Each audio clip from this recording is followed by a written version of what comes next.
Hello everyone, welcome again to our YouTube channel इनके maths. इस video में मैं रेलवे का जो एग्ज़ाम है एनटीपीसी, उसमें जो भी क्वेश्चन प्रॉफिट एंड लॉस के पूछे गए हैं और साथ ही साथ डिस्काउंट के यानी कि लाभ हानि और बट्टा से जो भी क्वेश्चन पूछे गए हैं रेलवे एनटीपीसी के पेपर में, बेसिकली 2016, 17, 18 यानी कि 2016 के बाद जो भी पेपर हुए हैं, आपको पता ही होगा कि 17 और 18 के बाद तो पेपर ही नहीं हुआ है एनटीपीसी का। तो 2016 के बाद जो भी पेपर्स हुए हैं उन सभी क्वेश्चन का मैं सॉल्यूशन देने वाला हूं, केवल लाभ हानि और बट्टा का, यानी कि चैप्टर वाइज वीडियो रहेगी। जैसी मेरी सीजीएल मेंस की आती है वीडियो, वैसे ही ये रेलवे के लिए एक शुरुआत है। आपको ये कैसा लगा वीडियो, आप ज़रूर से मुझे कमेंट करके बताइए। और आप में से कितने लोग हैं जो चाहते हैं कि रेलवे की भी उसी तरह से वीडियो आए जैसे मेरी सीजीएल की वीडियो आती है, चैप्टर वाइज जो भी क्वेश्चन पूछे गए हैं सीजीएल मेंस में वो। वैसे ही एनटीपीसी के भी मैं चाहता हूँ कि क्वेश्चन बने और चैप्टर वाइज बने। जो भी क्वेश्चन एनटीपीसी में या ग्रुप डी में पूछे गए हैं उनको चैप्टर वाइज सॉल्व किया जाए। तो आप ये बात मुझे कमेंट करके ज़रूर से बता सकते हैं। चलिए अब इस वीडियो को शुरू करते हैं। और वीडियो अच्छा लगे तो कमेंट और लाइक ज़रूर करें और कमेंट करके ज़रूर बताएं कि आपको वीडियो कैसा लगा। चलिए फिलहाल वीडियो को स्टार्ट करता हूँ मैं। देखें दोस्त, पहला सवाल हमारे सामने आ चुका है और मैंने कोशिश किया है टाइप वाइज क्वेश्चन को कवर करने की, यानी कि जैसे ये क्वेश्चन है फिर इसी के जैसा आगे दो चार क्वेश्चन बताऊं फिर आगे बढ़ूं। और क्वेश्चन सारे जेन्यून है। मैंने आपको बुक का चित्र भी दिखाई दिया था, रुक्मिणी प्रकाशन का जो आता है रेलवे का, जो गणित का बुक आता है जिसमें 3200 प्लस क्वेश्चन दिए गए हैं, उन्हीं बुक से मैं क्वेश्चन लिया हूं। तो आप वहां से जा करके और देख सकते हैं, या फिर आपको पीडीएफ चाहिए इसकी तो पीडीएफ मैं अपने टेलीग्राम ग्रुप पे डालता हूं, तो आप हमारे टेलीग्राम ग्रुप से जुड़ सकते हैं। और टेलीग्राम ग्रुप से जुड़ने के लिए आपको लिंक हमारे डिस्क्रिप्शन बॉक्स में मिल जाएगा। चलिए पहले सवाल से शुरुआत करते हैं। और मैं इसमें बेसिक से ज़्यादा नहीं चलूँगा क्योंकि मुझे पता है कि आप तैयारी कर रहे हैं तो आपने पढ़ा होगा कहीं ना कहीं।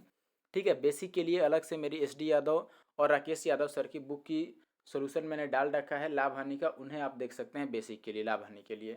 ठीक है, फिलहाल इसमें बेसिक नहीं चलेगा, डायरेक्ट हम सोल्यूशन की बात करेंगे।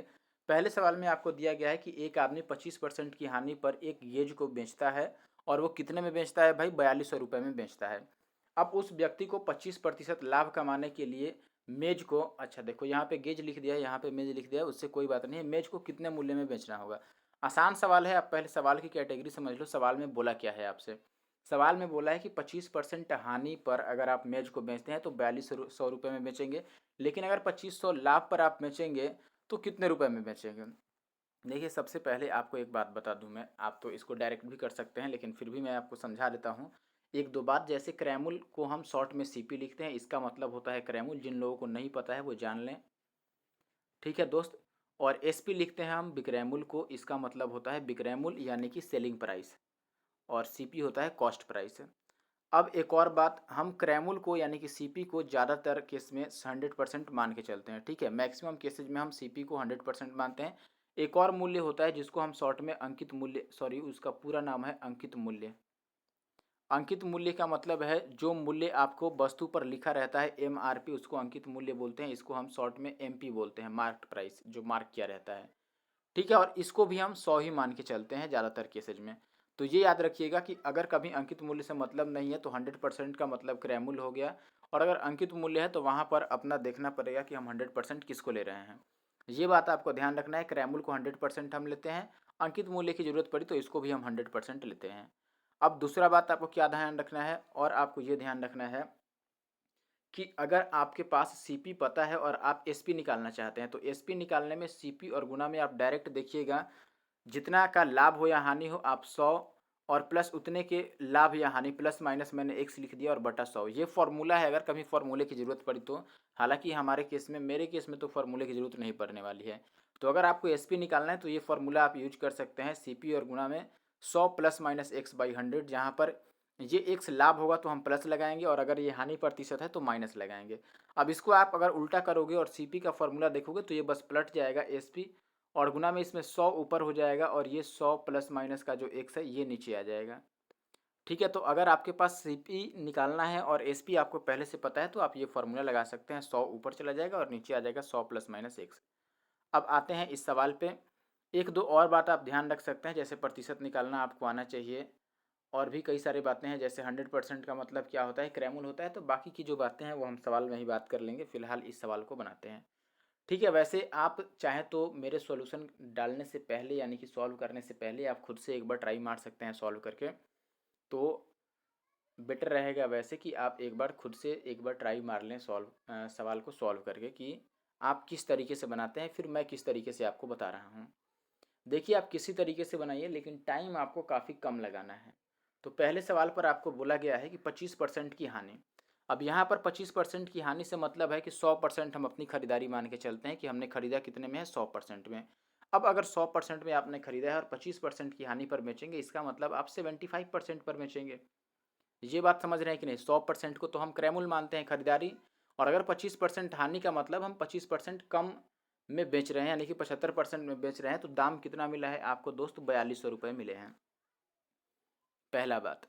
दूसरा बात आपसे बोल रहा है कि 25% का लाभ कमाने के लिए कितने में बेचना होगा। तो देखो 25% लाभ का मतलब क्या हुआ? 100 तो हमारी खरीदारी होती है, अगर 25 लाभ चाहिए तो 125% की वैल्यू आपसे पूछ रहा है।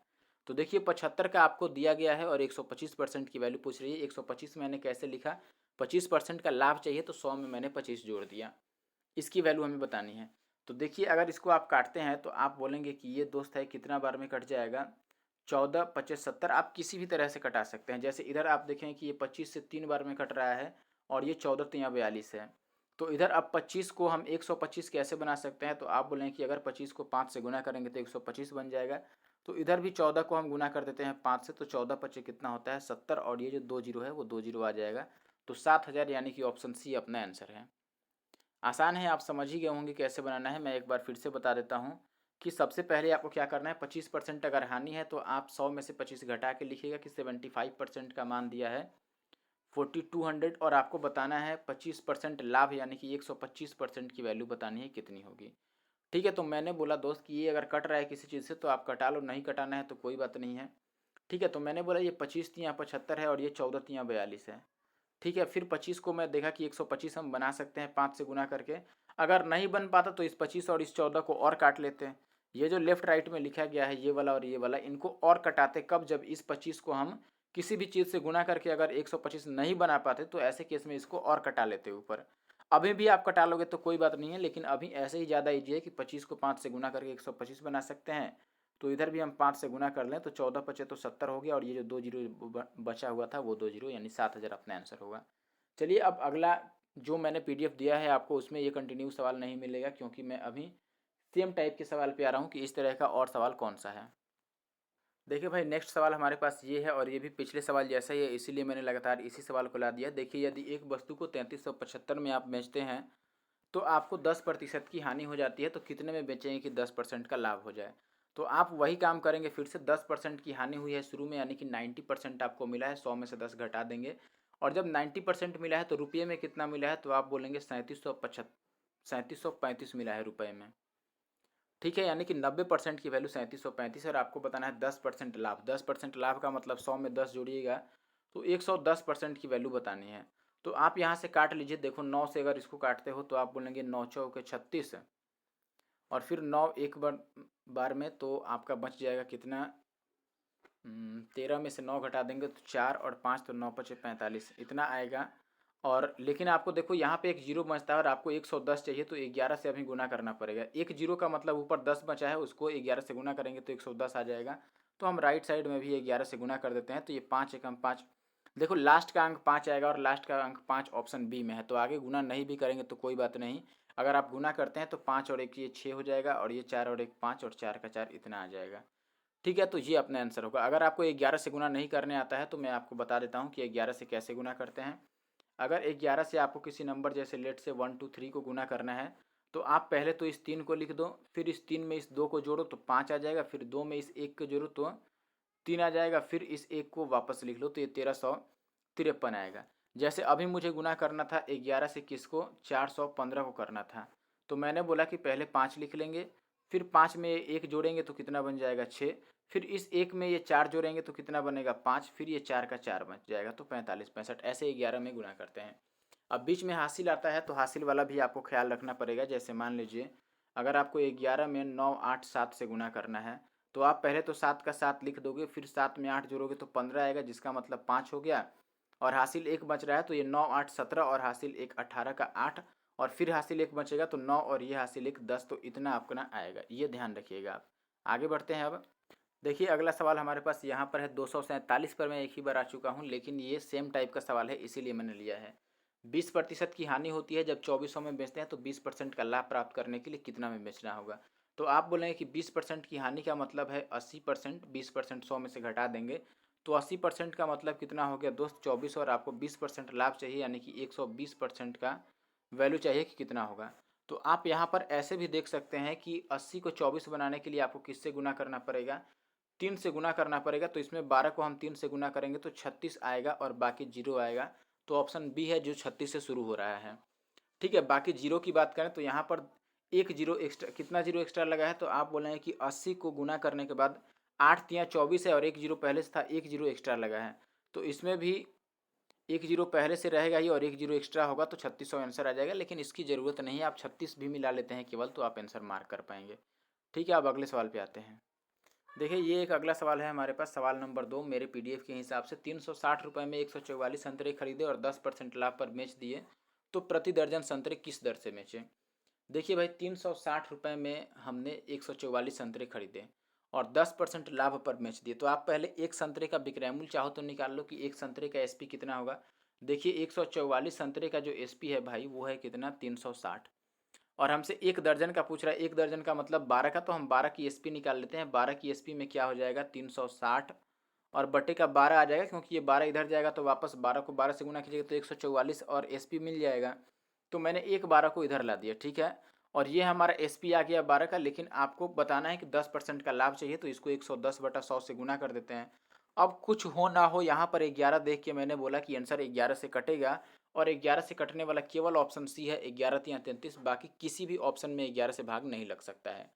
ठीक है, मैंने ये देखा दोस्त कि सवाल में हमें जो भी अब कैलकुलेशन करने के लिए बचा है ये वाला, इसमें एक बार 11 आ रहा है और कहीं 11 से कटने वाला कोई चीज़ ही नहीं है, यानी कि जो आंसर आएगा उसमें भी 11 आएगा और 11 आने वाला केवल ऑप्शन सी है। तो आप ऐसे मार्क कर सकते हैं, बाकी आप इसको कटाइएगा तो भी आ जाएगा। देखिए ये 2 जीरो से ये 2 जीरो कट जाएगा और 12 तिया 36 और 11 तिया 33 अपने आंसर ऐसे भी आएगा। आगे बढ़ते हैं, अब तीसरे सवाल पे आते हैं। देखिए भाई अगला सवाल थोड़ा सा कैलकुलेटिव लगेगा आपको, थोड़ा कैलकुलेटिव है ही, वैसे ज़्यादा कैलकुलेटिव नहीं है। जैसे आपको इसमें बोला गया है कि 6 रुपये प्रति अंडे की दर से 100 अंडे खरीदे गए हैं, ठीक है। 100 अंडे 6 के हिसाब से खरीदे गए, तो आप बोलोगे कि एसपी टोटल कितना हो गया, total sorry CP, total CP यानी कि टोटल क्रैमुल कितना हो गया। तो आप बोलेंगे कि 600 हो गया, क्योंकि एक अंडे की कीमत अगर 6 रुपये है तो 100 अंडे की कीमत 600 हो गई। अब ये कह रहा है कि 25 अंडे को उसने 10% लाभ पर बेच दिया। तो मैं एसपी की बात करूंगा तो आप बोलेंगे कि 25 अंडे खरीदने के समय तो हमने 6 के हिसाब से खरीदे थे, लेकिन 10% लाभ पर बेच रहे हैं तो ये 110/100 आ जाएगा। फिर प्लस आप बोलेंगे कि दूसरा बार क्या किया गया है, 25 अंडे 25% की हानि पर गया है। तो यहाँ भी आप बोलेंगे कि 25 अंडे खरीदने में तो 6 के हिसाब से खरीदे होंगे तो 25 गुना 6 क्रैमुल हो गया, और 25% का हानि है तो 75/100 से हम गुना कर देंगे। फिर प्लस लास्ट में 50 अंडे बचे हैं जिनको 20% लाभ पर बेचा गया, तो 50 अंडे और इनका क्रैमुल 6 से गुना करके निकल जाए, क्योंकि एक अंडे का क्रैमुल 6 रुपया है। तो 50 अंडे का 50 गुना 6 और इस पर 20% का लाभ चाहिए तो 120/100 ले लिया मैंने, ये 100 आएगा यहाँ पर, ठीक है। अब आप इनको काटिए पीटिए देखिए कितना आता है, थोड़ा इसीलिए मैंने बोला था कि थोड़ा ये कैलकुलेटिव हो सकता है। तो ये 25 चौका 100 होगा, 2 दूना 4 और ये 3 दूना 6 और 2 से ये 55, तो 55 तिया ये कितना आ जाएगा हमारे पास 165 आएगा। 5 तिया 15 और 1 16, 165 आ गया। प्लस की दूसरी वैल्यू है हमारे पास 25 चौके 100 और ये 2 दूना 4 और ये 3 दूना 6, यानी कि 3 गुना में 75 का आधा, या फिर 75 तिया कितना होता है 5 तिया 15, 7 तिया 21 और 1 22, 225/3। तो 225/2, सॉरी नीचे 2 है तो 225 का आधा ही हम एक ही बार लिख लेते हैं, 225 का आधा हो जाएगा 112.5। और प्लस का तीसरा है 50 दूना 100 और 2 तिया 6, तो 12 तिया तीसरा कितना आ गया हमारे पास 36 आ गया, गुना करके तीसरा 36 आएगा, या नीचे 100 है तो 50 दूना 100 2 तिया 6, अच्छा ये 120 है यहाँ पर, एक्चुअली में 120 तो 360 आएगा। ये ओवरऑल अगर आप जोड़ते हैं तो ये वाली वैल्यू जो है यहाँ पे देखिए, ये टोटल हमारी एसपी की वैल्यू है। ये अगर आप जोड़ते हैं तो कितना मिलेगा आपको एसपी की वैल्यू, इनको जोड़ करके आप देख लीजिए 637.5 आएगा। तो 637.5 क्या होगा हमारा एसपी हो गया। अब देखिए 600 में हमने बेचा है और 637.5 में, सॉरी 600 में खरीदा है और 637.5 में बेच रहे हैं, तो लाभ कितने का हो गया 37.5 रुपये का। 600 का हमने खरीदा था, बेच रहे हैं 637.5 में, तो 37.5 का फ़ायदा हो गया कितने पर 600 में। तो अब लाभ बराबर कैसे निकालेंगे, लाभ प्रतिशत निकालना है तो आप लाभ लिखिएगा। देखिए याद रखिए हमेशा ही जब लाभ प्रतिशत या हानि प्रतिशत निकालना हो तो ऊपर आपको लाभ या हानि लिख लेना है, जो भी निकाल रहे हैं हम और नीचे निकालना है आपको सीपी लिखना है नीचे और गुना में 100 करना है, ये ध्यान रखिएगा। तो यहाँ पे आपको कह रहा है लाभ प्रतिशत निकालना, तो लाभ हुआ था 37.5 का और क्रैमुल हमने 600 को बनाया था और गुना में कितना आ जाएगा 100। तो ये 2 जीरो से 2 जीरो और 6 से अगर इसको आप डिवाइड करते हैं तो ये 6 से आप कहेंगे कि 6 छः का 36, 6 से शुरू होगा आंसर और हानि हो रहा है हमें, तो ऑप्शन ए ही बच रहा है ऐसे केस में। नहीं, लाभ हो रहा है ना, एक्चुअली में लाभ हो रहा है क्योंकि हमारा विक्रय मूल्य ज़्यादा था ना, तो इतने प्रतिशत का लाभ हो जाएगा। हमें 6 से शुरू होने वाला एक ही ऑप्शन है जो लाभ भी हो और 6 से शुरू भी हो, तो आगे हमें भाग करने की ज़रूरत नहीं। आप देखेंगे जब लास्ट तक वीडियो को देखेंगे तो आपको काफ़ी मज़ा आएगा और आप देखेंगे कि सवाल आसान तो है ही, लेकिन उसको और आसान हम कैसे कर सकते हैं। बिल्कुल गुना भाग से आपको बचा दूंगा मैं, बस आप मेरे साथ बने रहिए। आगे बढ़ते हैं अब। देखिए दोस्त, अगले सवाल में आपको बोला गया है कि जैक एक पोशाक 440 रुपये में, सॉरी 1440 रुपये में बेचता है और उसे 20% के लाभ पर 20% का लाभ भी कमाता है, तो क्रैमुल कितना होगा। मैंने दो तरीका बताया था, एक तो बोला था क्रैमुल अगर निकालना हो तो आप क्या कर लो, विक्रैमुल लिख लो और गुना में 100 बटा लिख लो 100 प्लस का लाभ, अगर लाभ हुआ है तो, और अगर हानि हुआ है तो 100 माइनस लिख लो। तो ये आप करेंगे तो आप बोलेंगे विक्रैमुल है 1440 और गुना में 100 और बटा में 100 प्लस एक्स यानी कि 20% का लाभ है तो 120। अब इस जीरो से ये जीरो कट जाएगा और 12 से ये कितना बार में कट जाएगा, 12 बार में ही, तो आपका आंसर कितना आ जाएगा, 1200 आ जाएगा। लेकिन इससे बेहतर मैं कह रहा हूँ कि आप ऐसे ना करो, ऐसे में फार्मूला की जरूरत पड़ती है आपको, लेकिन आप डायरेक्ट सोचते हैं कि 20% का लाभ है, 20% का लाभ मतलब 120%। इसकी वैल्यू आपको दी हुई है कितनी, 1440। 1440 में बेचते हैं तो 20% का लाभ हुआ है, यानी कि 120% की वैल्यू 1440। और आपसे क्रैमुल पूछ रहा है मेरे भाई, तो क्रैमुल का मतलब होता है 100%, मैंने शुरू में ही बताया था। तो आपको 100% की वैल्यू बतानी है। तो आप बोलें कि इस 12 से अगर इसको काटते हैं तो 12 बड़े 144 होता है और एक जीरो तो आएगा ही आएगा। अब बताओ यहाँ से इसको बनाने में कितना से आपको गुना करना पड़ा, 10 से, क्योंकि ऊपर एक जीरो तो है और नीचे 2 जीरो है, तो 10 से गुना करना पड़ा है, तो यहाँ भी आएंगे तो 10 से गुना कर लेंगे तो ये 1200 आ जाएगा। और 1200 ऐसे ही आंसर निकालना ज़्यादा स्मार्ट तरीका कहलाएगा। आगे बढ़ते हैं अब, और ऐसा एक और सवाल आपको मैं दिखाता हूँ। देखिए एक ये सवाल सेम टू सेम है। यहाँ पर आप कह रहे हैं कि 20% का लाभ कमाता है जब वह 3480 में बेचता है, तो क्रैमुल निकालें। तो बिल्कुल पिछले सवाल जैसा आप सोचिएगा दोस्त और इसको सॉल्व कर लीजिएगा झट से, और सॉल्व करके आप मुझे कमेंट बॉक्स में आंसर भी लिख सकते हैं। तो 20% के लाभ का मतलब हुआ 120%, जिसकी वैल्यू आपको दी हुई है कितनी, 3480। और 120% की वैल्यू दी हुई है, आपसे क्रैमुल पूछ रहा है यानी कि 100 की वैल्यू पूछ रहा है। तो हम पहले कोशिश करते हैं 12 से इसको काटने का। अगर 12 से आप काटिएगा तो 12 दूना 24 और 12 नवा 108, ये कट गया 290 बार में। अब देखो एक आपको 10 की वैल्यू अगर 290 है तो हम इसको 100 कैसे बना सकते हैं, तो आप बोलेंगे कि 10 से गुना करके, क्योंकि ऊपर एक जीरो बचा है, एक जीरो और चिपकाएंगे तो 100 बन जाएगा, तो इसमें भी हम एक जीरो चिपका लेते हैं यानी 10 से गुना कर लेते हैं, यानी कि ये आ जाएगा 2900। ऑप्शन बी अपना सही उत्तर है। अब आगे बढ़ते हैं। देखिए भाई अगले सवाल में आपको दिया गया है यहाँ पर कि एक घड़ी की एमआरपी जो है, एमआरपी यानी क्या, उसका एमपी हो गया, उस पर जो दाम लिखा है अंकित मूल्य 4750 है और उसकी बिक्री पर 12% की छूट भी दी जाती है और दुकानदार दुकानदार ने उसे 3850 में खरीदा है, तो उसका लाभ कितना है। देखिए लाभ अगर बताना है तो आपको क्रैमुल पता है कि 3850 में खरीदा है, लेकिन विक्रैमुल नहीं पता है कि बेच कितने में रहा है। अगर आपको क्रैमुल पता है और ये भी पता चल जाए कि कितने में बेच रहा है तो हम लाभ लिख सकते हैं।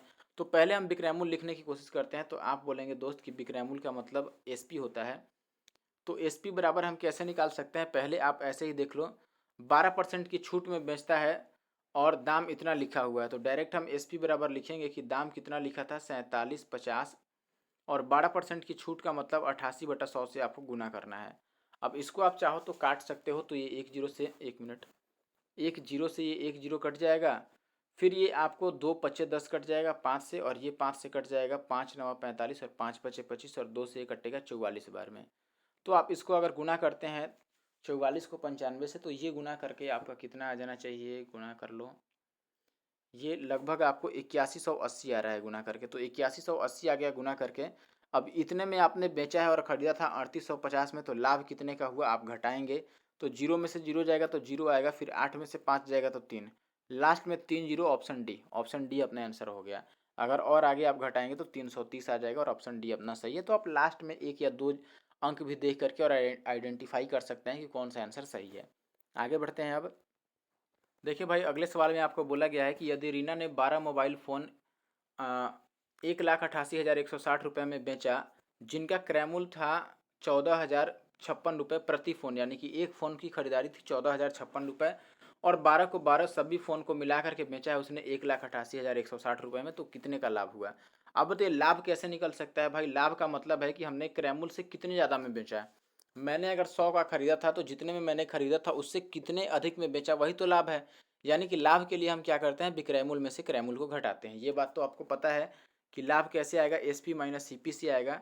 तो एस पी को क्या लिख सकते हैं, एस पी है हमारे पास 1 और 88 और 160, ये हो गया सेलिंग प्राइस विक्रयमूल्य। और क्रयमूल्य है आपको कितना, तो क्रयमूल्य आप बोले हैं कि 14,056 है, लेकिन ये एक फ़ोन का क्रयमूल्य है और ऐसे ऐसे 12 फ़ोन है तो 12 से आपको गुना करना पड़ेगा। तो आप बोले हैं कि 6 दूना 12 का 2 आ गया हमारे पास, और 5 दूना 10 और 1 11 का 1 आ गया। यानी कि हमने लास्ट का 2 अंक केवल निकाला। और देखिए लास्ट का 2 अंक क्यों निकाल रहे हैं, क्योंकि ऑप्शन में लास्ट के 2 अंक सारे अलग अलग हैं। तो ऑप्शन में लास्ट के 2 अंक सारे अलग अलग हैं और मैंने ये निकाल लिया कि जब 12 से गुना करेंगे तो लास्ट का 2 अंक 12 ही आ रहा है। तो अगर इसमें से मैं 12 घटा रहा हूँ और शुरू में भी कुछ आएगा, तो आप देखेंगे कि 10 में से 2 जाएगा तो 8, और 6 में से 1 जाएगा तो यहाँ पर 5 आ रहा है। यानी कि ऑप्शन डी इसका सही होगा। लास्ट में कितना आ रहा है, 58 आ रहा है। एक मिनट फिर से एक बार चेक कर लेते हैं। 12×6 = 72 का 2 हाथ में 7, 12×25 60 और 7 67, 7 आ रहा है यहाँ पर। ये गुना गलती हो गया है, 7 2 आ रहा है लास्ट में। तो अगर ये 7 2 रहेगा तो फिर आपको ये 10 में से 2 जाएगा तो 8, और 15 में से 7 जाएगा तो 8, लास्ट में 8 8 आएगा। यानी कि ऑप्शन ए सही होगा। ऑप्शन ए यहाँ पर सही है। आप पूरा भी गुना करके घटा सकते हैं इसको, ठीक है, पूरा गुना करने की लेकिन ज़रूरत नहीं है। मैंने क्या बताया आपको कि लाभ कैसे निकलता है। लाभ निकलता है S P minus C P से, और एस पी आपको पता था कि 188,160 है, और सी पी के लिए मैंने बोला कि एक फ़ोन का दाम 14,056 था, तो 12 फ़ोन का दाम 12 से इसको गुना करेंगे और जो भी आएगा उसको यहाँ पर घटा देंगे। लेकिन सबके लास्ट के 2 अंक अलग अलग हैं तो मैंने 2 ही अंक निकालने के लिए 12 से ही डायरेक्ट गुना कर लिया। 12×6 = 72 का 2 हाथ में 7, 12×25 60 और 7 67। अब 72 अगर इसमें से घटाइएगा तो 10 में से 2 जाएगा तो 8, और 16 में से 6 जाएगा तो फिर से 8। लास्ट का 8 8 ऑप्शन ए में है और वो अपना सही उत्तर है। अब आगे बढ़ते हैं। ये सवाल देखिए, इस सवाल में आपको बोल रहा है कि 20% छूट देने के बाद भी 12% का लाभ हो गया है। तो आपसे ये कह रहा है कि अंकित मूल्य क्रयमूल्य से कितना ज़्यादा है। देखिए ऐसे सवाल को करने का, जब भी आपको छूट पता हो और साथ में लाभ भी पता हो, तो छूट और लाभ पता होने के केस में आप डायरेक्ट एमपी और सीपी का रेशियो लिख सकते हैं। एमपी बराबर होता है 100 प्लस का लाभ, और सीपी बराबर होता है 100 माइनस का डिस्काउंट, जितने का छूट मिल रहा है। तो आप एमपी के पास बोलोगे 12% का लाभ हुआ है तो ये 112 हो गया। एक मिनट, 112 हो गया। और ये कह रहा है कि 20% की छूट देगा, तो छूट किस पर मिलेगा, सीपी पर, जिसको हम 100 मानते हैं। तो ये कितना आ जाएगा, 80। अब देखिए 80 से 12 कितना ज़्यादा है, तो आप बोलेंगे जी कि 32 ज़्यादा है। और किससे ज़्यादा है, 80 से, और गुणा में हम 100 कर लेंगे। अब देखिए 100 अगर हमने कर लिया तो 1 जीरो से 1 जीरो तो कट गया, और 8 से अगर डिवाइड करेंगे तो 8 छः के 32, और 4 जीरो का मतलब 40% आ जाएगा। तो इस सवाल का सही जवाब क्या है दोस्त, 40% है। आगे बढ़ते हैं। अब देखिए अगले सवाल में आपसे बोल रहा है कि 12% और 5% का समतुल्य एकल छूट कितना होगा। समतुल्य बट्टा आप याद रख लो, ए प्लस बी और माइनस का ए बी बाई 100 हम लिखते हैं। ये समतुल्य बट्टा का सूत्र है निकालने का, ठीक है। आप ऐसे लिख सकते हैं, या फिर आप ऐसे करते हैं कि 100 गुना में 100 माइनस का ए बटा का 100 और गुना में 100 माइनस का बी बटा का 100, ऐसे लिखते हैं। और जो भी वैल्यू आता है उसे 100 में से जोड़कर या घटाकर हम आंसर बता देते हैं। तो यहाँ पर आप देखेंगे कि 12% का एक बार लाभ हुआ है तो 12, और प्लस 5% का लाभ हुआ है तो ये 12 और 5 17, या फिर छूट ही मिला हुआ और माइनस 12 में 17 से गुना करेंगे तो हमें कुछ ना कुछ पॉइंट में ही मिलेगा। ये बात मैं देख कर ही ये यहाँ से बता सकता हूँ कि जो भी आएगा अब आगे वो पॉइंट में आने वाला है, ठीक है। तो ये 12 5 17 हो गया, और फिर 12 गुना में 17 और बटा का क्या आएगा, 100 आएगा। तो आप बोलेंगे दोस्त कि अगर मैं केवल एक ही अंक को, देखो इनको आप जोड़ते हैं तो ये 28 बनेगा, और माइनस का ये आप 12 को 7 से गुना करोगे तो 12 सत्ते कितना आ जाएगा, 84 का 4, 12 सत्ते 84, कुछ छूट नहीं रहा है। 12 और 5 है ना, 17 मैंने लिख दिया है, 12 17, सॉरी यार क्यों मिस्टेक हो रहा है आजकल इतना। देखो 12 और 5 का छूट है तो हम लिखेंगे 12 और प्लस का 5 और माइनस में 12 गुना में 5 और बटा का 100। तो 12 गुना 5 को आप एक ही बार ऐसे लिख लो, एक मिनट, ये 12 हो गया प्लस 5 हो गया, और माइनस में 12 25 60 बटा 100 लिख दो। तो एक जीरो से एक जीरो कट जाएगा, 12 5 17 में से ये घटाओगे 0.6 को, तो चूंकि 0.6 है, एक मिनट, चूंकि 0.6 है तो यहाँ पर क्या आ जाएगा आपका, अपने पास आ जाएगा 0.4, लास्ट में 4 आएगा। बस मैं ये बताना चाहता हूँ आपको कि चाहे आप किसी भी चीज़ को घटा लो, इसमें लास्ट में तो 4 ही आएगा क्योंकि 6 है, तो इसमें पॉइंट जीरो लगा के जीरो में से 6 घटाओगे तो लास्ट में 4 आएगा, इसलिए ऑप्शन सी सही है। जब पूरा घटा लोगे तो भी 16.4 आ जाएगा। ठीक है, तो ये समतुल्य बटा का फॉर्मूला आपने पढ़ा होगा। अब आगे बढ़ते हैं। देखिए अगले सवाल में आपको कह रहा है कि 5 कारों का क्रयमूल्य जो है वो 4 कारों के विक्रयमूल्य के बराबर है, तो लाभ या हानि प्रतिशत बता दो। ऐसे सवाल के लिए मैं आपको रामबाण इलाज बताता हूँ। आपको क्या करना है, 5 कारों का क्रयमूल्य दिया है तो 5 कार का सीपी लिख लेना है। सीपी मतलब क्रयमूल्य। 4 कारों के विक्रयमूल्य के बराबर है तो 4 का एसपी लिख लीजिए।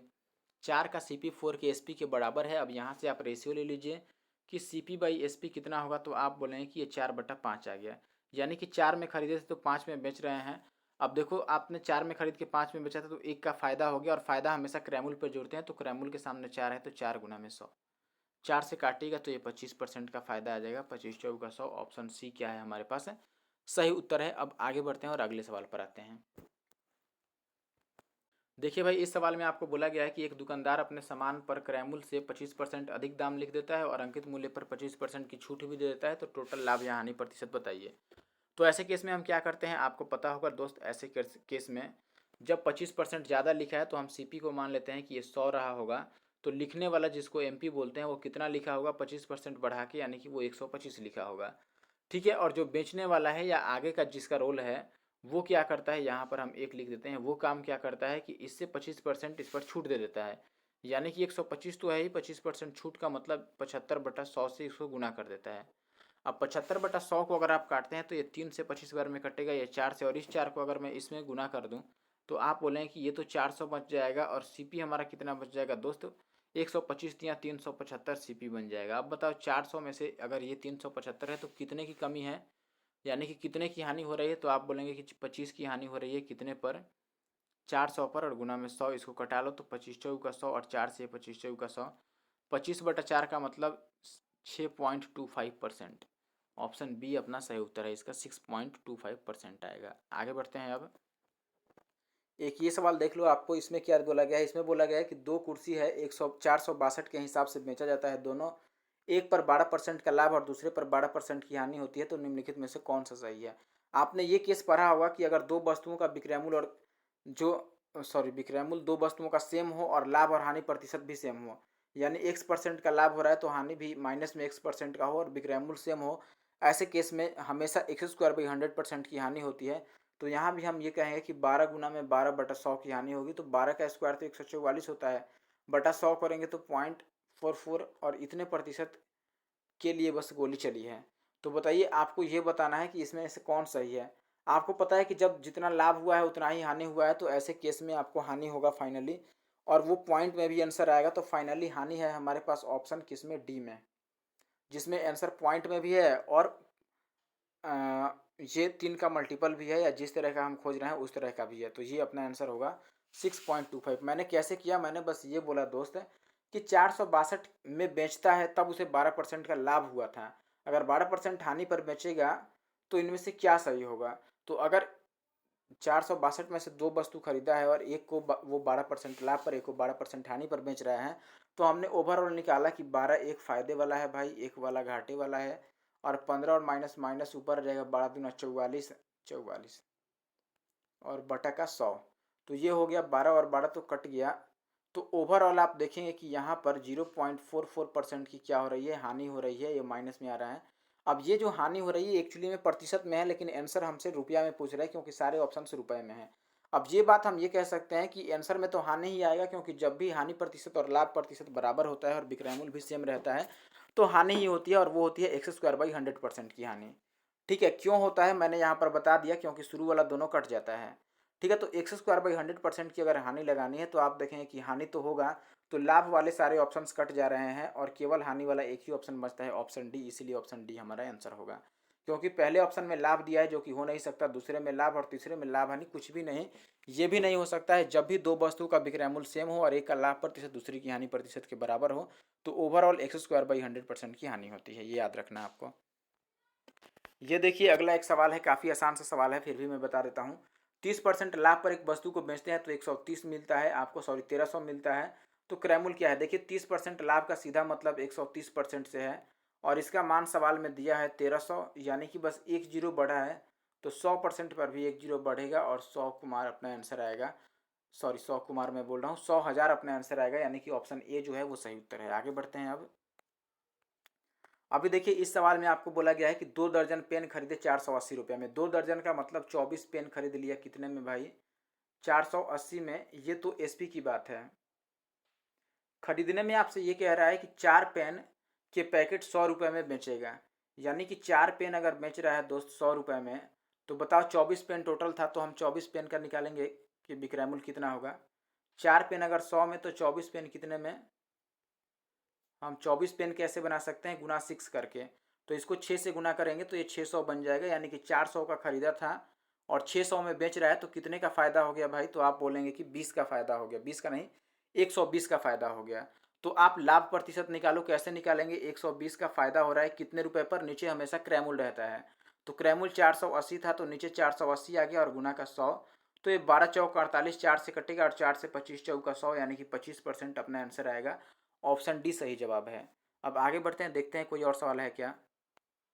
अब देखिए अगले सवाल में आपको बोला गया है दोस्त कि एक दुकानदार ने 10 पेंसिल के डिब्बे 100 रुपये प्रति डिब्बे की दर से खरीदे, यानी कि एक डिब्बे का दाम कितना है दोस्त? 100 रुपया।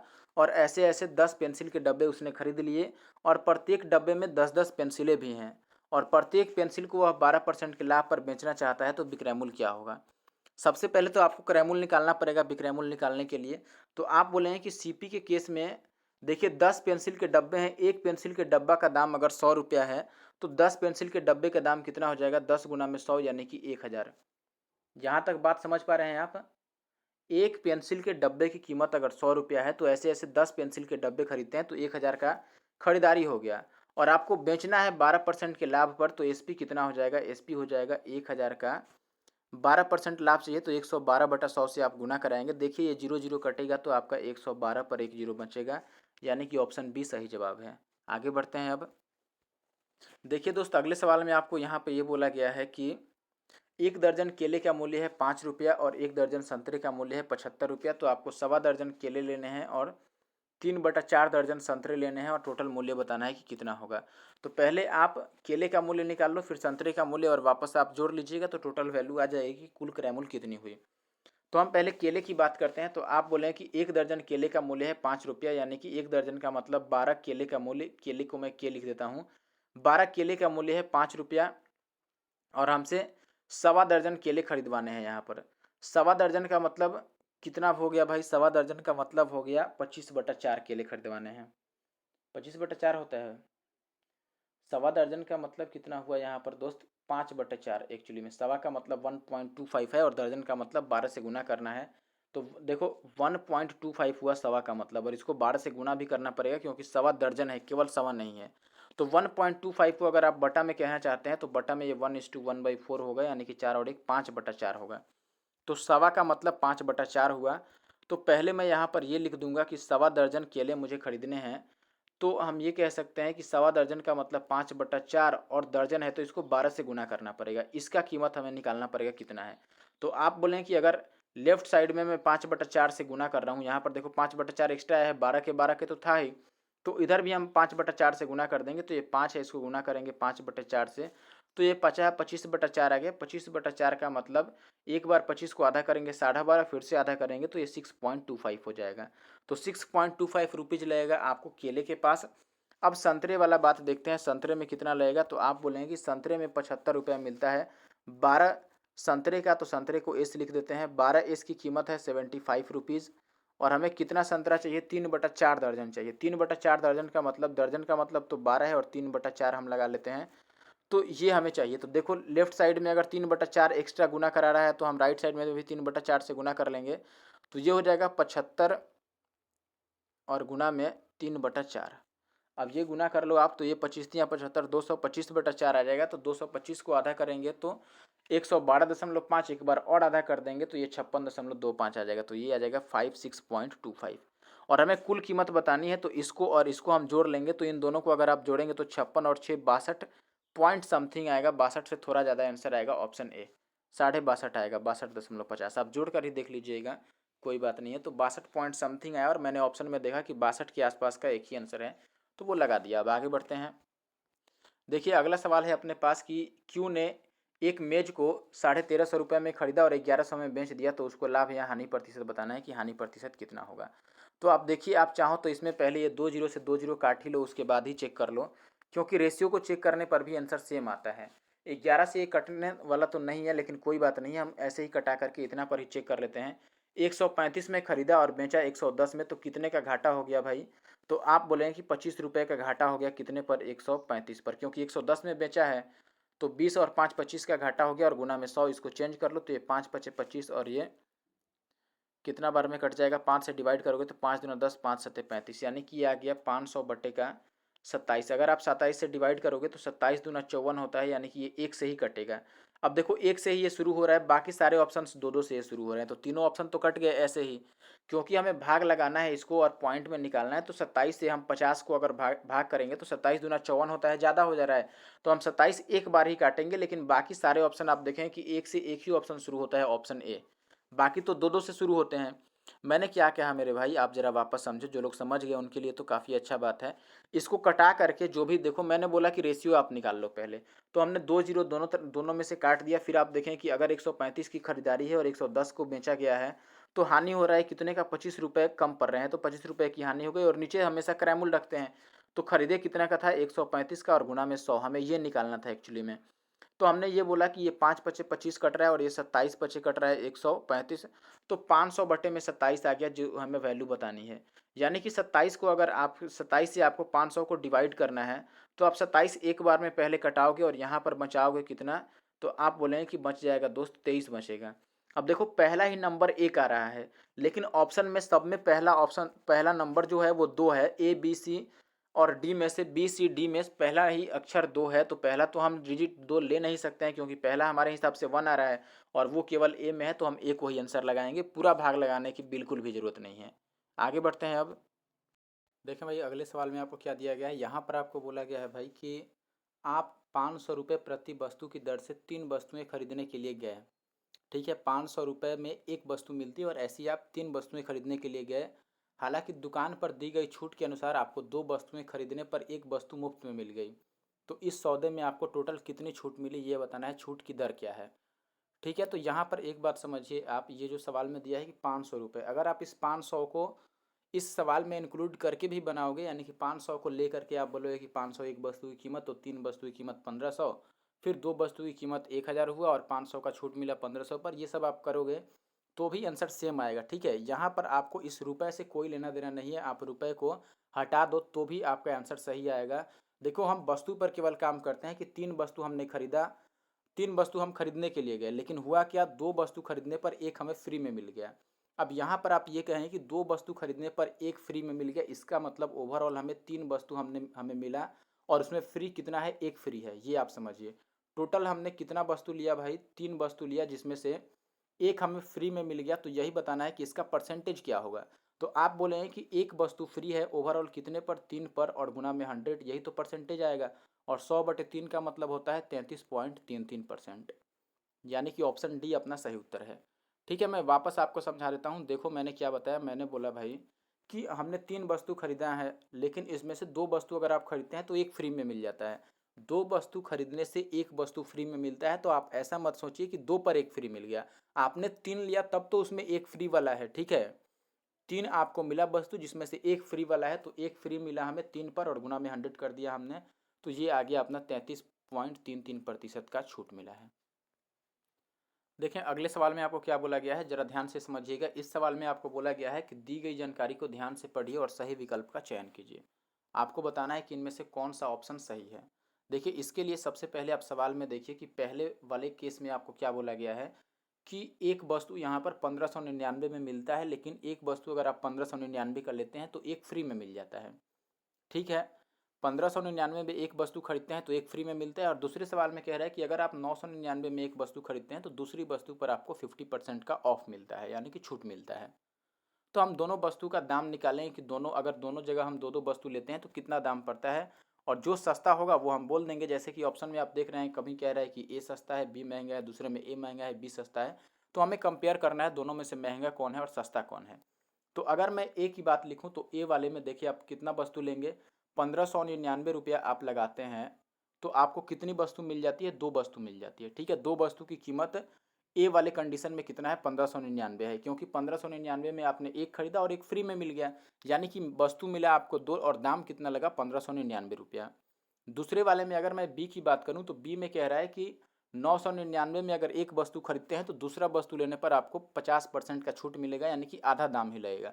तो आप बोलेंगे कि 999 तो हमने एक वस्तु का दाम दे दिया और दूसरे पर हमें इसका आधा दाम लगेगा, 50% छूट का मतलब 999 का आधा ही लगेगा। तो 999 का आधा करना है तो 999 लगभग 1000 के आसपास है, तो मैं 1000 का आधा ले लेता हूँ 500 रुपया, ठीक है। और इन दोनों को आप ऐड करेंगे तो 9 5 1499 आ गया, यानी कि बी वाले में आप 2 वस्तु खरीदते हैं तो आपको 1499 का पड़ेगा। 2 वस्तु कैसे हो गया? क्योंकि एक वस्तु का दाम हमने 999 लगा दिया और दूसरी वस्तु पर हमें आधा दाम देना है 50% छूट के कारण, तो 500 दूसरी वस्तु का देंगे, तो 2 वस्तु ओवरऑल लेंगे तो 1499 का खर्चा आ रहा है। और पहले वाले में भी हमें 2 वस्तु मिला था, लेकिन वहाँ पर 1599 दाम लग गया, तो सस्ता कौन हुआ इसमें? बी वाला सस्ता है और ए वाला महंगा है, तो ए महंगा बी सस्ता, ऑप्शन बी में है। तो आशा है कि आप बात समझ पाए होंगे। आगे बढ़ते हैं अब देखिए ये जो सवाल है अगला, ये बिल्कुल 177 जैसा है, जो 177 नंबर क्वेश्चन इसमें मार्क किया गया था। मेरे हिसाब से तो शायद वो 23-24 पे आया होगा। तो आप देख लीजिएगा पीछे, अभी एक सवाल पीछे जो मैंने क्वेश्चन बताया था वो बिल्कुल सेम तरीके का क्वेश्चन है। यहाँ पर भी बोला गया है कि 3 जीन्स पतलून बेचा गया 1000 रुपये में, ठीक है। और इस सेल में छूट के अनुसार एक पतलून फ्री में मिली है, तो आपको बताना है छूट का कितना प्रतिशत है। मैंने उसमें भी बताया था उस सवाल में कि इस रुपए से आपको कोई मतलब नहीं है। देखिए 3 जीन्स पतलून आपने खरीदा जिसमें एक क्या है? फ्री का है। तो बताओ बिल्कुल सेम तरह का सवाल हो गया कि नहीं? 3 टोटल हमने जीन्स पतलून खरीदा जिसमें से एक फ्री में मिला है, तो हम ये बोलें कि एक फ्री में मिला है 3 पर, और गुना में 100% लाने के लिए तो 100/3 का मतलब फिर से क्या हो जाएगा? 33.33%। तो इस तरह का सवाल काफ़ी पूछे गए हैं रेलवे में, तो आप ध्यान रखिएगा, ऑप्शन डी यहाँ पर सही उत्तर है। देखें भाई अगले सवाल में आपको क्या बोला गया है? अगले सवाल में बोला गया है कि 55 वस्तुओं का जो क्रयमूल्य है वो x वस्तुओं के विक्रयमूल्य के बराबर है। तो आपको बताना है कि यदि 10% का ऐसे में लाभ हुआ है तो x का मान क्या है। सवाल, ऐसे सवाल को मैंने एक बार करके दिखा दिया है पीछे, हो सकता है ये सवाल तो मैंने शायद नहीं कराया है, लेकिन इसके जैसा एक सवाल करा दिया है। ऐसे सवाल में क्या करते हैं हम? देखिए 55 वस्तुओं का क्रयमूल्य कह रहा है तो हम लिखते हैं 55 की सीपी। सीपी मतलब क्रयमूल्य, मैंने शुरू में बताया था। और एक्स वस्तुओं का विक्रयमूल्य बराबर है, तो हम लिख देते हैं कि 55 की सीपी एक्स वस्तुओं के एसपी के बराबर है। एसपी का मतलब विक्रयमूल्य के बराबर है। अब आप यहाँ से अगर सीपी और एसपी का रेशियो निकालते हैं तो आप बोलेंगे कि सीपी बाई एसपी क्या आ जा रहा है दोस्त? ये आ जा रहा है एक्स और बटे का 55। अगर मैं एक्स को लेफ्ट साइड में लाऊंगा तो सीपी बाई एसपी कितना आ जाएगा? एक्स बटे 55 आ जाएगा। अब यहाँ से या तो आप ऑप्शन लगा लो, मेरे हिसाब से ऑप्शन ही बेहतर है। ऑप्शन में आपको कह रहा है कि क्रयमूल्य का 10% लाभ है, तो आप इसमें से देखिए कि किसका 10% अगर हम निकालेंगे तो 55 आ जाएगा। तो आप देखिए कि 45 का 10% तो पॉइंट में ही आएगा, तो इसको छोड़ ही दो। 50 का 10% 5 आएगा, और अगर 50 पर 5 का फ़ायदा होगा तो हम 55 में बेचेंगे, यानी कि बी सही हो गया यहाँ से अपना। 55 में भी पॉइंट में आ जाएगा 10% निकालना, और डी में देखते हैं तो 10% 6 आएगा, यानी 6 फायदे पर बेचेगा, तो यहाँ 66 पे बेचेगा, लेकिन सवाल में 55 में बेचा जा रहा है। एसपी के सामने कितना है? 55 है, यानी कि विक्रयमूल्य 55 आना चाहिए। कब? जब 10% लाभ पर लेंगे। तो आप ऐसे भी कह सकते हैं कि हमारे पास सीपी बाई एसपी कितना आया था? एक्स बटा 55 आया था। तो हमें बस ये चेक करना है कि किसका, हम ऑप्शन में हमें देखिए एक्स निकालना है, एक्स निकालने का मतलब सीपी निकालना है। तो हम ऑप्शन में देखेंगे कि ये कौन सा क्रयमूल्य है जिसको 10% लाभ पर बेचेंगे तो 55 दाम आ जाएगा। तो आप अगर 45 को चेक करेंगे तो 45 और 10% लाभ पर बेचा गया है तो 110/100 करोगे, ये तो 55 नहीं आ रहा है। 50 को आप चेक करोगे तो 50 और गुना में 110/100 करते हो तो ये देखो 2 जीरो से 2 जीरो कट जाएगा और 11 पचे 55 आ रहा है, यानी कि बी अपना सही उत्तर है। या तो आप ऐसे ऑप्शन से निकाल लो, और ऐसे निकालने में दिक्कत है तो आपके पास दूसरा चारा क्या है कि आप बोलो कि C P by S P कितना है भाई? एक्स और बटे का कितना है हमारे पास? 55। अब यहाँ से अगर आपको लाभ हुआ है 10% का, लाभ प्रतिशत हम कैसे निकालेंगे? विक्रयमूल्य माइनस क्रयमूल्य देखेंगे कितने का फ़ायदा हो रहा है, तो फ़ायदा आप बोलेंगे कि 55 में से अगर हम एक्स घटाएंगे तो हमें फ़ायदा का पता चलेगा, क्योंकि विक्रयमूल्य में से हम क्रयमूल्य घटाएंगे तो फ़ायदा का पता चलेगा, और क्रयमूल्य यहाँ पर एक्स है, विक्रयमूल्य कितना है? 55 है। तो ये फ़ायदा हो रहा है, और नीचे तो हम हमेशा सीपी रखते हैं, तो सीपी की वैल्यू एक्स है, और बराबर कितने परसेंट का लाभ आना चाहिए? 10% का, ठीक है। ये 10%, तो 10% को आप क्या लिख सकते हैं? 10/100। परसेंट है तो परसेंटेज हटाने के लिए 100 लिखिएगा। ये एक जीरो से एक जीरो कट जाएगा। अब 10 से आप गुना कर लो तिरछा, तो इस 10 से गुना करेंगे तो ये 550, और माइनस का 10 एक्स आएगा, और बराबर का कितना आ जाएगा? एक्स। इस 10x को उधर ले जाएंगे तो आपका 11x किसके बराबर आ जाएगा दोस्त, 550 के बराबर आ जाएगा। और अगर 11x 550 के बराबर है तो x किसके बराबर हो जाएगा, x बराबर हो जाएगा 55 के। तो ऐसे आप पूरा आंसर निकाल सकते हैं। एक सेकंड, 11 पचे 55, 50 के बराबर आएगा, ये 50 के बराबर आएगा, तो अपना बी सही उत्तर होगा। ऐसे आगे बढ़ते हैं। अब देखिए दोस्त, अगले सवाल में यहाँ पर आपको बोला गया है कि एक खुदरा व्यापारी है, वो 2 दर्जन आम खरीदा और 1.5 दर्जन आम के क्रैमुल की दर से बेच दिया, तो टोटल लाभ कितना होगा। इसमें थोड़ा लैंग्वेज अलग है, आपको लैंग्वेज समझना पड़ेगा। आप ये देखिए कि 2 दर्जन खरीद के लाए हम, यानी हमने खरीदा कितना, 2 दर्जन, तो हम सीपी को मान लेते हैं कि हमने 2 दर्जन खरीदा, ठीक है। और बेचा है कितने में, आपको 1.5 दर्जन के बराबर। अब देखो 1.5 दर्जन आम के क्रैमुल की दर से बेचा है, इसका मतलब है कि हमने खरीदने में, मान लो यहाँ पर खरीदने में 10 रुपया हमारा खर्चा किया है हमने, तो हम केवल 1.5 दर्जन, 1.5 का मतलब 1.5 दर्जन ही बेचेंगे तो हमें 10 रुपया मिल जाएगा। इसमें कहने का मतलब ये है, आपने 2 दर्जन जितने में खरीदा, अगर आपने 2 दर्जन 10 रुपये में खरीदा तो आपने 1.5 दर्जन ही 10 रुपये में बेच दिया, यानी कि अभी आधे दर्जन आपके पास बचा है जो आपका फ़ायदा है। ये इस सवाल के कहने का मतलब है। अगर आप रुपए में भी मानते हैं तो आप ऐसे समझ लो कि आप जितने रुपए में खरीद के लाए हैं 2 दर्जन, चाहे आप 1,000 रुपये में ही क्यों ना खरीद के लाए हों, आपने 1.5 दर्जन ही बेचा तो वो 1,000 रुपये अपना निकाल लिया। यानी कि 1.5 दर्जन बेच करके और आपने अपना क्रैमुल निकाल लिया, जितना क्रैमुल आपका लगा था, जितना लागत लगा था वस्तु को खरीदने में, उतना पैसा अपना अपना जो मूढ़ जिसको बोलते हैं मूलधन, आपने जितना धन लगाया था खरीदने में, उतना धन आपने प्राप्त कर लिया केवल 1.5 दर्जन बेच करके। यानी कि आधा दर्जन अभी जो बचा है वही हमारा फ़ायदा है, उसको बेचेंगे तो जो रुपया आएगा वो हमारा फ़ायदा होगा। तो हम ओवरऑल कह सकते हैं कि 2 दर्जन लाया था हमने, लेकिन 1.5 दर्जन में ही हमने अपना क्रैमुल निकाल लिया, तो हमें आधे दर्जन का फ़ायदा हुआ। आधे का मतलब 0.5 का फ़ायदा हो गया, कितने पर, 2 दर्जन हमारा क्रैमुल है, 2 पर, और गुना में आपका होगा कि 100। तो आप बोलोगे कि इस पॉइंट से पॉइंट कट गया और 0 कट गया और 2 पचे 10, तो 5 पचे कितना आएगा, यहाँ 5 बचा है, यहाँ 5 बचा है, तो 5 पचे आपका 25% आंसर होगा, यानी कि ऑप्शन ए सही उत्तर है। आसान सवाल है, मैंने जो बताया है उसको समझने की कोशिश कीजिए, और सवाल आसान ही है, बस लैंग्वेज आपको थोड़ा समझना पड़ेगा। 25% इसका सही जवाब है। आगे बढ़ते हैं। अब देखिए ये सवाल है, 25% लाभ पर 12.5 रुपये में बेचा गया है, 1250 में बेचा गया है, तो क्रैमुल क्या है, इसका 1,000 आंसर आया था, मैंने करा दिया है इसी वीडियो में, आप पीछे जाके देख सकते हैं। अभी इस सवाल को देखिए, इस सवाल को भी मैंने पीछे करा दिया है इसी वीडियो में, आप देख सकते हैं जा करके, 3600 इसका आंसर आएगा, ठीक है। और अगर आपने नहीं, आप जा करके पीछे देखिए, ये सवाल मैंने करा दिया है, बिल्कुल डिटो सवाल, सेम टू सेम, क्योंकि मैंने सेम टाइप वाइज शुरू किया था स्टार्टिंग में बताना है वीडियो में, तो उस समय मैंने इस सवाल को करा दिया है। देखें भाई, ये सवाल है, 20% छूट पर 2400 में बेचा गया है, यदि छूट 25% होता तो दाम कितना होता विक्रय मूल्य का। तो देखिए ये सवाल भी अब मुझे ध्यान नहीं आ रहा है कि मैंने बताया है इस वीडियो में कि नहीं, कोई बात नहीं, मैं वापस बता देता हूँ। देखो 20% छूट जब दिया गया तो 2400 में बेचा गया है, यदि छूट 25% होता तो दाम क्या होता। आसान सवाल है। देखिए सबसे पहले मैंने बोला था शुरू में ही कि एमपी को, यानी कि जो दाम लिखा होता है उसको हम 100% मानते हैं छूट के केस में। तो अगर 20% छोड़ दिए हैं, इसका मतलब 80% हमें मिला है, और 80% का दाम कितना है, 2400 रुपये है। 80% की कीमत कितनी है भाई, 2400 रुपये है। और आपसे कह रहा है कि अगर छूट 25% हो, 25% का मतलब 25% छोड़ देंगे तो 75% दाम लेंगे। तो इसी की वैल्यू हमसे पूछ रहा है कि अगर 80% 2400 के बराबर है तो 75% किसके बराबर होगा, क्योंकि जब 25% छूट देंगे तो 75% बचेगा। अब बताओ 80 को आप 2400 कैसे बना सकते हैं, तो आप बोलें कि गुना 30 करके, तो इसको भी हम 30 से गुना कर देते हैं, तो 75 तियाँ कितना होता है, 225, और 1 जीरो का 1 जीरो, यानी कि 2250 अपना आंसर आएगा। ऑप्शन ए क्या है, सही उत्तर है यहाँ पर, ठीक है। तो ये अपना सही उत्तर है। आगे बढ़ते हैं अब और अगले सवाल में आते हैं। देखिए ये आसान सवाल है, पहले 20% का छूट था तो मैंने बोल दिया कि 20% का अगर छूट है तो दाम तो 80% ही मिला होगा, और 80% की कीमत सवाल में 2400 दे रखी है। अगर आप 80 से काटते भी हैं तो 1 जीरो से 1 जीरो कट जाएगा, और 8 से काटेंगे तो 8 तियाँ 24 और जीरो आएगा, यानी एक की वैल्यू अगर 30 है तो 75 की वैल्यू कितनी है, 75 तियाँ 225 और 1 जीरो लग गया। देखिए अगला सवाल है हमारे पास कि 12.5% के लाभ पर अगर कोई वस्तु बेची जाती है और विक्रय मूल्य आ जाता है आपका 4500 रुपये, तो उसकी लाभ की राशि कितनी थी। देखिए ऐसे सवाल में जब परसेंटेज पॉइंट में दिया हो तो आप इसको फ्रैक्शन में पहले कन्वर्ट कर लो। 12.5% का मतलब कितना होता है, देखिए अगर आपको याद हो तो 12.5% का मतलब होता है 1/8। और अगर नहीं याद है तो मैं बता देता हूँ 1/8 कैसे आएगा। सारा बात देखो, 25% का मतलब कितना होता है 1/4, और ये 25% का आधा है तो इसको आधा करोगे तो 1/8 आ जाएगा।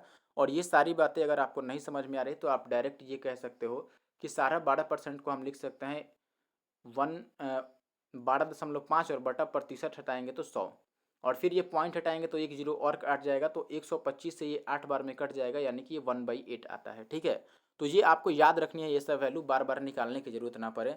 तो अगर आपको पता है कि 12% का मतलब 1/8 होता है, इसका मतलब है कि अगर CP 1 है तो आपको लाभ कितना मिलेगा, 1 रुपये का मिलेगा। ठीक है, CP अगर 8 रुपया है, यानी कि क्रयमूल्य 8 रुपया है, तो एक का आपको फायदा मिलेगा 8 पर। लेकिन सवाल में आपको विक्रयमूल्य दिया है 4500। आप बताओ कि अगर आपने 8 में खरीदा और 1 रुपया लाभ लेकर के बेचा तो आपका SP क्या बनेगा, विक्रय मूल्य। तो आप बोले हैं कि अगर 8 रुपये की खरीदारी है और 1 रुपये का फायदा चाहिए तो 9 रुपये विक्रय मूल्य बनेगी, और लेकिन सवाल के हिसाब से विक्रय मूल्य क्या है, 4500।